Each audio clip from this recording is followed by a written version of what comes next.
გამარჯობა, ეს არის გადაცემა გვერდიდან და მე ვარ დავით კალანდია. მეგობრებო, ისიც ალბათ რომ მოსკოვმა ოკუპირებულ აფხაზეთში სოხუმის აეროპორტი აამუშავა. მე ახლა ამ საკითხის იურიდიულ მხარეს არ განვიხილავ, რადგან რა აზრი აქვს, თორემ კი სამწუხაროდ სოხუმზე ჯერჯერობით საქართველოს ხელი არ მიუწვდება და ამიტომ რუსეთის ქმედებას ვერავითარ წინააღმდეგობას ვერ გაუწევთ.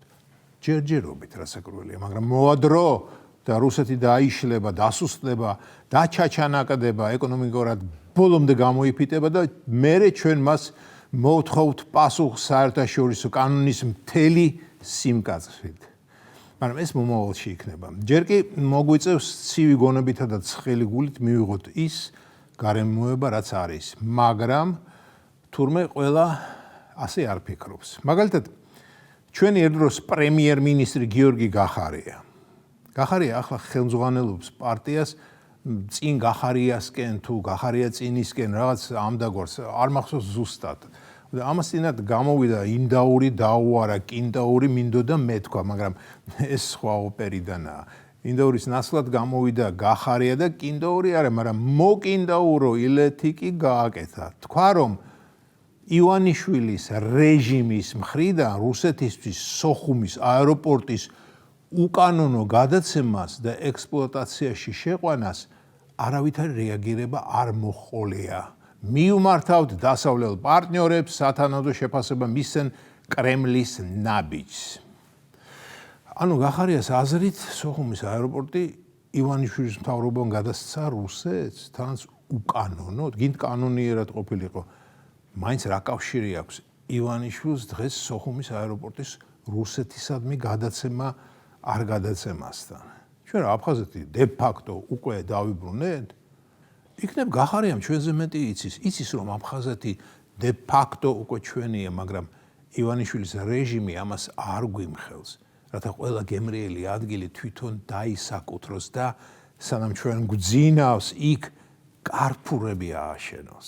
და როდესაც უკვე ყველაფერი გადანაწილებული იქნება, მერე გამოაცხადებენ, რომ აფხაზეთი დე-ფაქტო დაბრუნებულია. ჩვენ გახარებულები გავიქცევით აფხაზეთში და იქ კი მხოლოდ კარფური და ჩვენი ადგილი აღარ იქნება. ვანგლობ ახლა, მაგრამ ამ ინფორმაციას სხვანაირად ვერც აღვიქვაო. რა მოვიდა გახარიას, მეგობრებო? სულ-მთლად როგორ თქვა ეს რბილად? არა, რბილად არ გამომდის და სხვანაირად არ მინდა თქვა. მოკლედ, რა მოვიდა გახარიას? ანდა არაფერი მოსვლია. ის ყოველთვის ასეთი იყო, მეგობრებო, მაგრამ როდესაც ოცნების გვერდით იდგა, მაშინ ჩვენ სამწუხაროდ ვერ ხედავდით მის სიმჩატეს. აი, მეტნაკლებად კორექტული სიტყვა. დიახ, ვერ ხედავდით სიმჩატეს. თანაც ისე მაცდურად აპაჭუნებდა თვალებს, რომ კაციან ქალიანად მოხიბლულნი ვიყავით. მე კი აღმოჩნდა, რომ თვალის ჩაპაჭუნების მეტი ამ კაცს არაფერი სცოდნია. მოკლედ, გახარია ამტკიცებს, რომ თურმე მისი და მისი ძალიან უცნაური გუნდის არაერთი მიმართვის მიუხედავად ივანიშვილის რეჟიმის მხრიდან რუსეთისთვის სოხუმის აეროპორტის უკანონო გადაცემას და მის ექსპლუატაციაში შეყვანას არავითარი რეაგირება არ მოჰყოლია.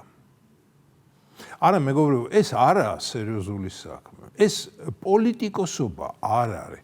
ეს არის ტაკი-მასხარაობა, მაგრამ ყველაზე ცუდი ისაა, რომ ამ ტაკი-მასხარობას ყავს მიმდევრები. დიახ, ეს ცუდია და ეს ტრაგედია. ანუ რა გამოდის, რომ ნებისმიერ მასხარას შეიძლება ყავდეს მიმდევრები, ადეპტები და რიგ შემთხვევაში სექტა. და ამა თუ იმ ბეყემ რაც უნდა წამოტორტოლოს ეს მისიანებისთვის აღიქმება როგორც ჭეშმარიტება?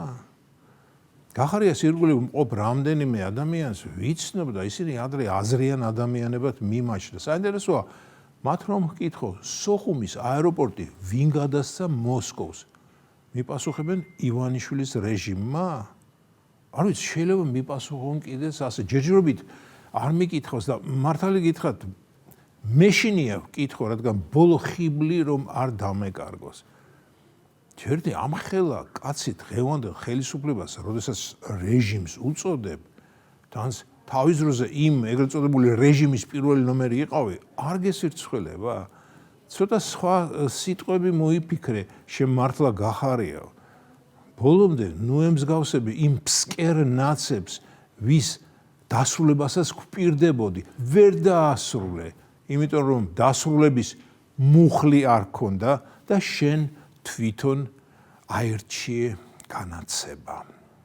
ეს იყო გადაცემა გვერდიდან და მე ვარ დავით.